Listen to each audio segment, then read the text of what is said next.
Lecture 30 heading है महासागरीय जल की लवणता तथा जलधारा की उत्पत्ति। इसके अंतर्गत एक डायग्राम है। जहाँ महासागरीय लवणता अधिक होगी वहाँ सांद्रता भी अधिक होगी और जल गाढ़ा होगा। और जल गाढ़ा होगा तो वहाँ का जल नीचे बैठता चला जाएगा, जिसके कारण सी लेवल कम हो जाएगा। और जहाँ महासागरीय लवणता कम होगी वहाँ का सी लेवल अधिक होगा। इसी कारण जहाँ जिस क्षेत्र का लवणता कम है और जिस क्षेत्र की लवणता अधिक है तो निम्न लवणता क्षेत्र से उच्च लवणता क्षेत्र की ओर जलधारा का गति होगा। Diagram complete.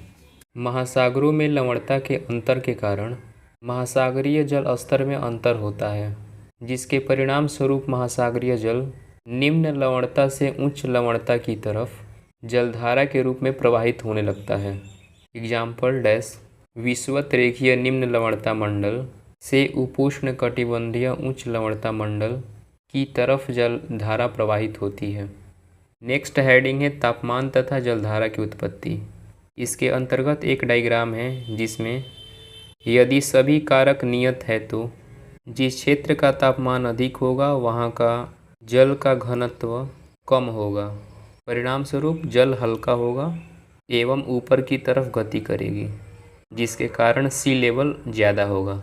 इसके विपरीत जहाँ तापमान कम होगा वहाँ का सी लेवल भी कम होगा, परिणाम स्वरूप जलधारा का प्रवाह उच्च तापमान वाले क्षेत्र से निम्न तापमान वाले क्षेत्र की तरफ होगा। Diagram complete. महासागरों में तापमान में अंतर भी जलधाराओं की उत्पत्ति का कारण होता है। महासागरीय जल अधिक तापमान से कम तापमान की तरफ जलधारा के रूप में गति करती हैं। उदाहरण डैश विषुवत रेखा से ध्रुवों की तरफ जलधारा का प्रवाह। नोट पहला पॉइंट, प्रचलित पवनें जलधारा की दिशा में परिवर्तन करती हैं। दूसरा पॉइंट है कोरियोलिस बल जलधाराओं की दिशा में परिवर्तन करता है। उत्तरी गोलार्ध में कोरियोलिस बल के कारण जलधाराएं राइट हैंड साइड तथा दक्षिणी गोलार्ध में लेफ्ट हैंड साइड मुड़ती हैं। तीसरा पॉइंट है महासागरीय जलधाराएं जब तट से टकराती हैं तो तटों से टकराव के पश्चात तट के समानांतर प्रवाहित होने लगती हैं। नेक्स्ट हेडिंग है महासागरीय जलधारा का प्रभाव। शीतल जलधारा के अंतर्गत पहला पॉइंट, यदि किसी तट के सहारे शीतल जलधारा प्रवाहित होती है तो तट के तापमान में कमी आती है। दूसरा पॉइंट है वाष्पीकरण की दर में कमी आती है। तीसरा पॉइंट वर्षा में कमी।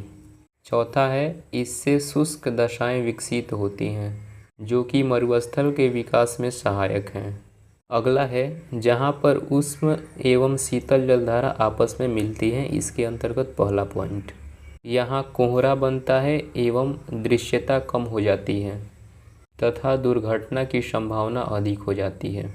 दूसरा पॉइंट, यहाँ प्लैंकटन का निर्माण होता है और प्लैंकटन मछली का भोजन होता है और यह क्षेत्र मत्स्यन के लिए प्रसिद्ध होता है। इसका अच्छा उदाहरण है कनाडा का न्यू फाउंडलैंड। नेक्स्ट है उष्ण जलधारा। इसके अंतर्गत पहला पॉइंट, उष्ण जलधारा तापमान एवं आर्द्रता में वृद्धि करती है जिससे उष्णकटिबंधीय आर्द्र जलवायु का विकास होता है। दूसरा पॉइंट है ठंडे प्रदेशों में जब गर्म जलधारा प्रवाहित होती है तो तापमान में वृद्धि कर अनुकूल जलवायु का निर्माण करती है। तीसरा पॉइंट है ठंडे महासागरों में गर्म जलधारा तापमान में वृद्धि कर जल को हिम में परिवर्तित नहीं होने देती है, जिससे इन क्षेत्रों में उपस्थित बंदरगाह पूरे वर्ष व्यापार के लिए खुले होते हैं, जैसे कनाडा का वैंकूवर बंदरगाह।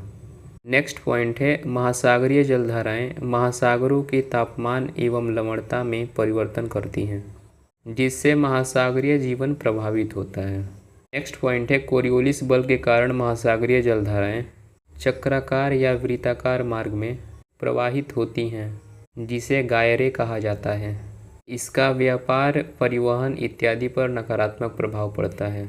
नेक्स्ट पॉइंट है महासागरीय जलधाराएं महासागरों में खाद्य पदार्थों का एक स्थान से दूसरे स्थान पर स्थानांतरण करती है, जिससे सागरीय जीवन समृद्ध होता है। नेक्स्ट हेडिंग है महासागरों में प्रवाहित होने वाली प्रमुख जलधाराएं।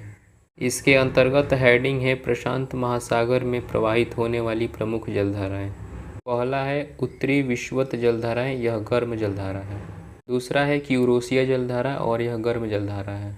तीसरा है उत्तरी प्रशांत प्रवाह और यह गर्म जलधारा है। चौथा है अलास्का जलधारा और यह गर्म जलधारा है। पांचवा है कैलिफोर्निया की जलधारा और यह ठंडी जलधारा है। छठा है क्यूराइल जलधारा और यह ठंडी जलधारा है। सातवां है दक्षिण विषुवत जलधारा और यह गर्म जलधारा है।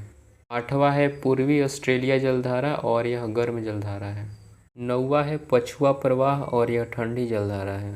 10वां है पेरू (में हमबोल्ट की जलधारा और यह ठंडी जलधारा है।